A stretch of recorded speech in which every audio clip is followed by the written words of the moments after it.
মধুপুর গ্রামের ছোট্ট একটি কুঁড়ের ঘরে থাকতো রূপা। তার বাবা মাকে দুজনকে হারিয়েছে সেই খুব ছোটবেলায়। মা, তুমি কোথায়? সবাই তো তাদের মাকে ডাকে, আমি কাকে ডাকবো? প্রতিদিন তার সহপাঠীদের দেখে তার মার সাথে স্কুলে যেতে, আর সে একা রাস্তায় দাঁড়িয়ে থাকে। মন খারাপ করে ক্ষুধার্ত রূপা বাড়ি ফিরে আসলো। আজ তার প্রচন্ড ক্ষুধা পেয়েছে। ঘরে তো আর তেমন কেউ নেই যে তার জন্য দুমুঠো চাল প্রস্তুত করে রাখবে। ক্ষুধার্ত রূপা বাড়িতে এসে শুকনো ভাত খুঁজতে লাগলো। মা, আজ তুমি থাকলে হয়তো আমাকে না খেয়ে থাকতে হতো না। মা,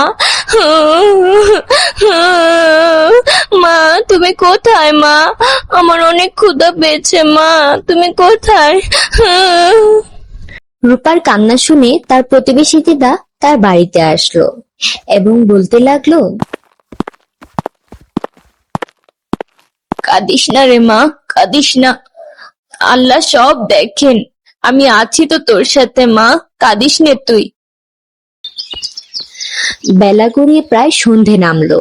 রূপা গুটি গুটি পায়ে নদীর কিনারায় বসলো এবং আকাশের দিক তাকিয়ে একটি দীর্ঘশ্বাস ফেললো এবং বলতে লাগলো, মা, তুমি আকাশের তারা হয়ে আমায় দেখো।